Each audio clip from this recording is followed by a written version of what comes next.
Howdy, folks. It's your boy here, and we back for some more Fire Emblem Heroes. So the anniversary is hot on its heels. We got a lot of stuff to do in the game right now, actually. So I've been quite a bit busy burning stamina on all the events. But we have the new update notification for the next batch of refines and Ephemera Codes and all that good stuff. Now, I took a quick skim through this update notification, and a lot of it is just reiterating stuff from the Fate channel. But we'll go ahead and take a look, because there is definitely new information in here. So, first and foremost, summoning events are being updated. They covered this pretty in-depth in the Fate channel. So, we're getting a whole bunch of new demote characters. Basically, everything up to Choose Your Legends 4 and before are going to be added to the special rate 4-star pool. So, that's really good. We also have this new feature here, which is the focus charge. So while you're summoning on banners, you're able to only get pity broken 3 times now before it guarantees that your next 5-star will be a focus hero. So that is a much needed update. If you're color sniping, trying to get what you're trying to get, then this would have been a godsend to have ages ago. Unfortunately, it's only been added now, so I guess it is what it is. But definitely a good feature. Okay, we're also getting updates to the special rate pool. I already brought that up. Basically, everything up to CYL4 will be a special rate summon now. And they're going to be added to this new arena ticket thing. So, as you guys know, they added the arena tickets. So, after you complete your 5-in-a-row KOs or 5-in-a-row win streak, you get a ticket to summon on the arena banner. And it looks like all the new special rate 4-stars will be added to the next arena summoning pool. So that's going to be really good. Okay, now we have this information here. This is going to be the legendary and mythic hero remixes for the next round of remixes. So we got here Peony, we got Celica, we got Lif, Chrom, Bramimond, Edelgard, and Milla. Okay, pretty juicy options there.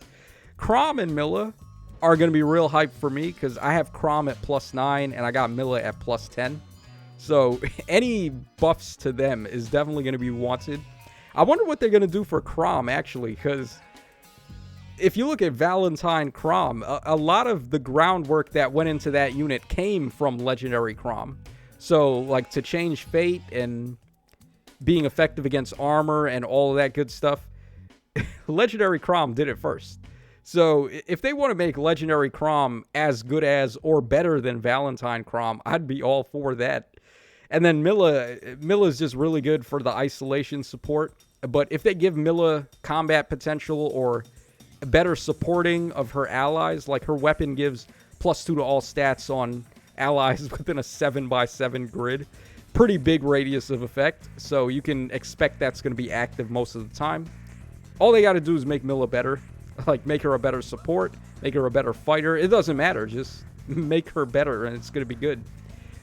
Legendary Edelgard's interesting, because she has Raging Storm. So she can take 3 actions per turn. That's always going to be busted, no matter who it is. And then Bramimond will be an interesting one, too, because he still kind of holds up a little bit even today, when he's got Catria or Cordelia support for the quad attack. So, Bramimond's going to be an interesting remix also. I feel like we got some really good prospects here. So, that's going to be exciting. Okay, they're talking there about the arena summoning bonus that I just talked about.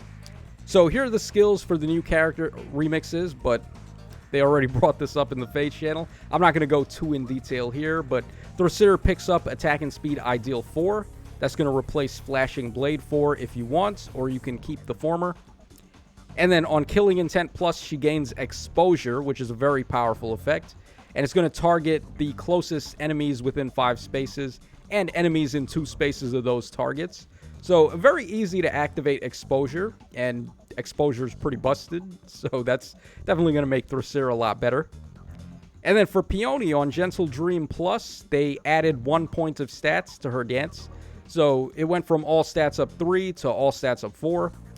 She keeps the guidance effect on all allies within range, so that's definitely going to be good. And then also now she nullifies penalties on all the allies that are in range of her dance. So that's going to be a really strong effect, actually. I'm wondering if that's going to account for status effect penalties. So things like gravity and stall ploy and all of those stuff. If you can nullify that off of a dance, that's going to be really strong, man. That's like basically having restore on your dance ability. So I'm going to really like using Peony even more if they give her the ability to nullify all penalties. But I think it's only going to count for stat penalties. So things like panic and any red stat decreases that may be inflicted by like Yune's massive chill effect or things like that. Still good though. And her new skill is going to be cross spur res. So another skill for support that's really good for Aether Raids. Our arena's being updated. We already knew about this. Very much needed updates though. So if you have the bonus legendary hero on your team now, you're not going to have to fish for fights anymore. You're just automatically going to get matched up against your highest possible score. I really wish they would just do away with the bonus legendary thing and let everyone get this. Because fishing for fights is the #1 worst thing about Arena. It's annoying when you have to just burn through all of your crests and just never get your maximum score. It's really the worst. So I wish that effect at least would not be locked to the bonus legendary, but it's a start, I guess. At least they added that. And then also, if you have the bonus legendary on your team, you're allowed to lose 1 unit, and it's not going to detriment your score any after winning the fight. So that's good. I feel like that at least could be locked to the bonus legendary, but come on, man. No one wants to fish for fights in Arena. I really wish they would just give everyone that effect. Okay, so this is the update to the first summon ticket, like I said. We're getting more memento events. Of course, they love doing this with every update. Actually, this event is going on right now, but I don't believe this particular one that's being shown here with the snow is going to be in the current memento events. So that's going to be added in the next update. All right, these are going to be our next Ephemera Codes. So for 5 stars, we have Layla, and then we also have the Toga Alphonse. Pretty nice 5 stars there. I believe Layla has attack and defense ruse, and then she's got a double rally plus skill. It might be rally, attack, and speed plus. And then I think she has life and death 4 also. And then Alphonse has got bold fighter and amity blooms. Pretty good tome, but bold fighter, not really going to see much play anymore with null follow-up literally just everywhere. And then for 4 stars, we got Stall. We have Rickard. Rickard is going to be our Tempest Trial Ephemera Code this round. Then we have Sizo, Scatcher, and also Henry. So not too bad. A decent set of manuals this time. Okay, so this is the juice of this update. We have the Refine batch for the next set of refines. Of course, Thrasir and Peony, we already knew about them. We have the Valentian Catria in there. She could be an interesting unit because her weapon gives her a whole ton of bonus damage based on, I think it's 25% of her attack or the enemy's attack, but I don't exactly remember that one. Could be pretty solid with a refine, though. Then we have New Year Lethe, who has damage reduction on her weapon. She's got dodge, and I think she gets like attack and speed up 6 or something. So she could get a pretty good one. Then we have Sigrun, who I think is going to be our Tempest Trial refine here. We got Norn as well. Oh boy, Norn. That's a blast from the past. If you guys were playing Aether Raids way back, long before save skills ever got introduced, Norn was one of the better AR carry units you could build. Because at the time, the meta was revolving around infantry pulse defenses.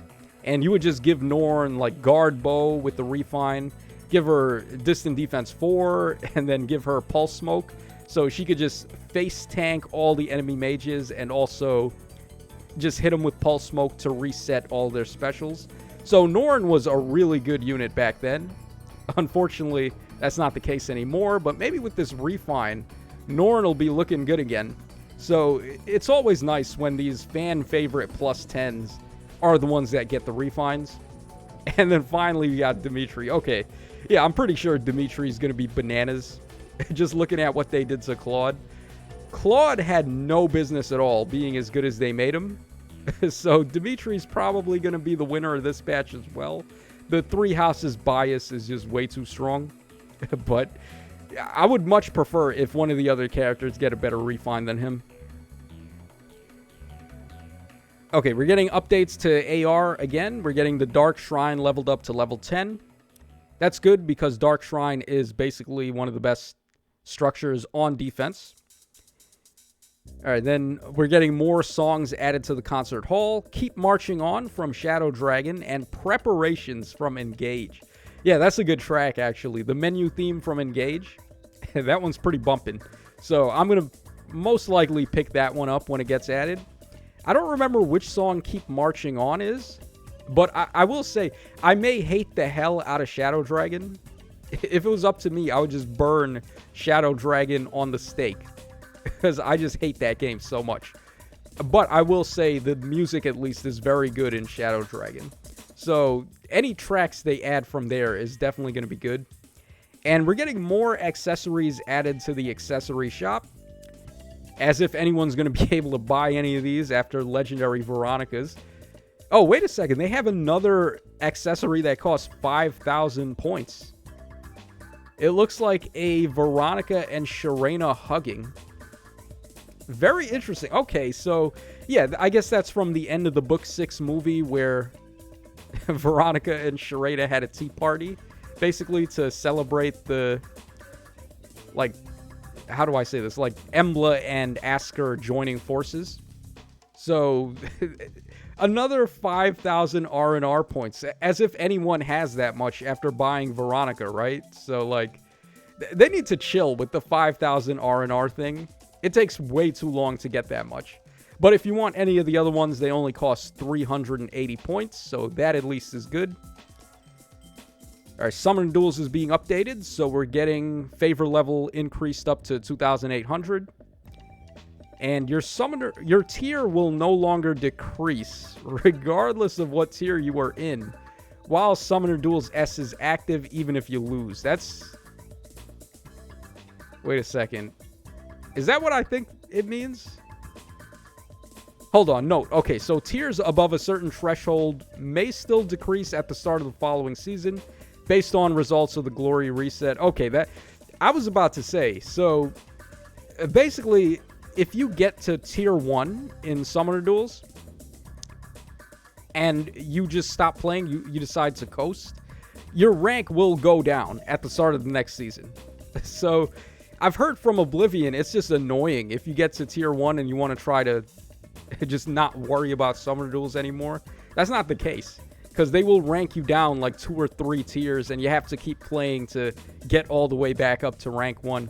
That's not the case in the lower tiers, where if they do rank you down, it's only by 1 tier, and it's not really that bad to get back up. So, RIP, you got to really put a lot of focus on Summoner Duels if you want to stay rank 1, which is the main reason why I just don't care for the mode. But, I mean...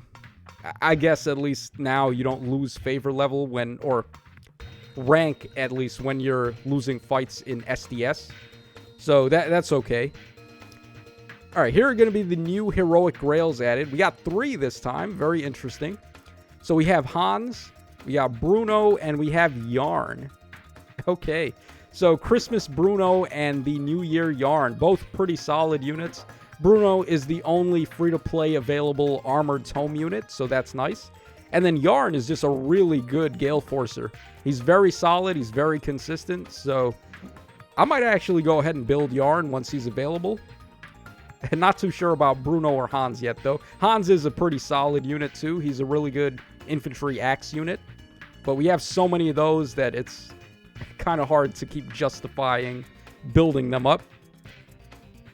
Alright, so we're getting a hero merit increase from 8,000 to 9,000. That was also brought up in the Fate channel. Getting some more stuff added to the profile card for Engage. Okay, that makes sense. Actually, I really like the profile cards in Engage. They did a good job with those. Unfortunately, the Fate equivalent is pretty bare bones by comparison. Alright, then Selene's weapon is going to be updated because it was glitched. Oh, here's another one of these. Okay, so the artwork for Cordelia is going to be adjusted. As if anyone even knows what the difference is here.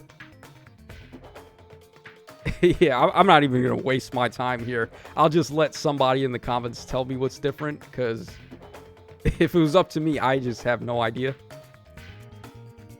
All right, that's basically all there is to say here. So the update is going to happen on the 5th.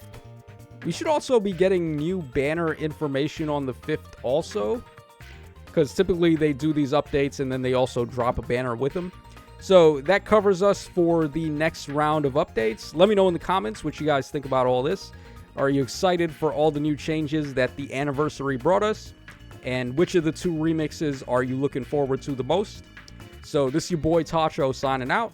Take care, fellas, and I'll catch y'all again on the flip side.